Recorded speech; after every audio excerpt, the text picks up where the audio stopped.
What an honor to be here with all of you. This is a very important meeting because it's a time at this convention where we can come together, take stock of what we have done, and figure out how we go forward. And we have a great leader to lead us down the path to go forward, President Barack Obama.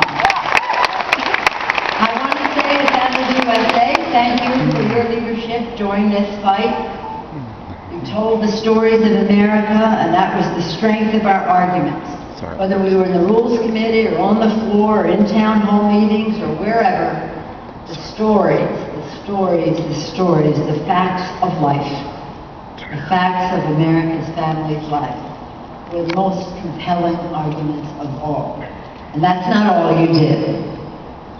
And that's EIU. I see Andy Stern here. He knows that we've been working for 30 years for single payer. Way to go. For 30 years on the single payer. We didn't get that, but we got something that will serve the purpose. Mary Kay Henry, Madam President, thank you for your tremendous leadership in all of this. You were there with us in the front ranks when we made the assault. Now here's the thing. Some of you have heard me say this, but some of you have not.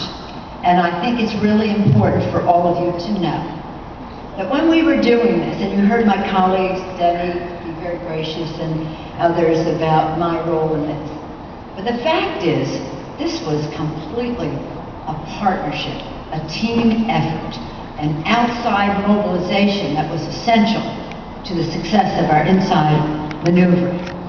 If I had to think of what my role was in this, it was more to be a weaver or an editor of bringing all of these strands together. And we did this working together. It's important to know this because others characterize it differently.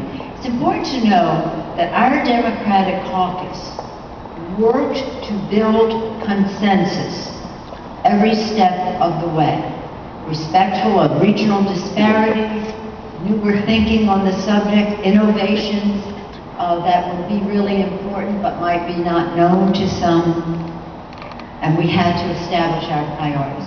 So every member's contribution is a very strong thread in weaving that fabric,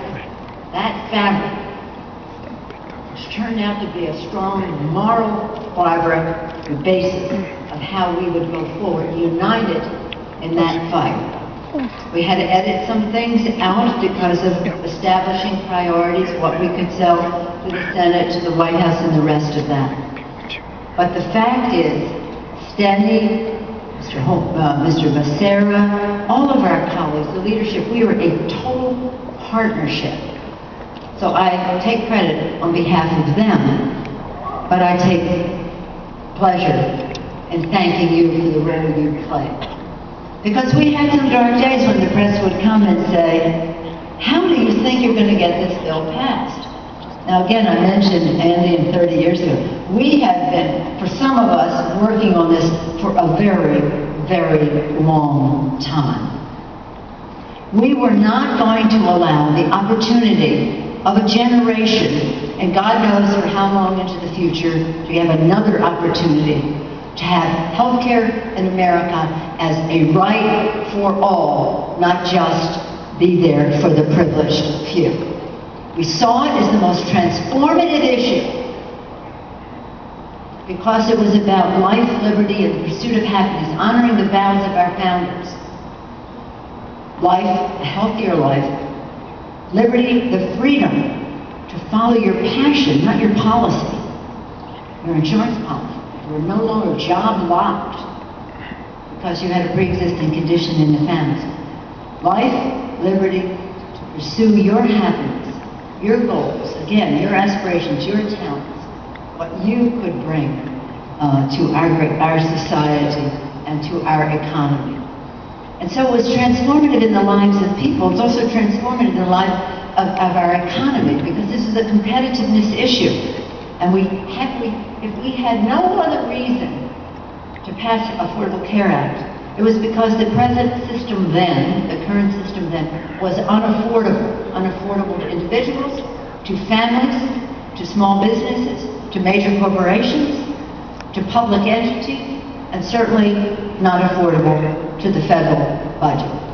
So we had to reduce the cost, improve the quality, expand the access. We firmly believed the most privileged person in America would have opportunity for the best possible care and better care if the poorest person in America was in the loop, if everyone was in the loop.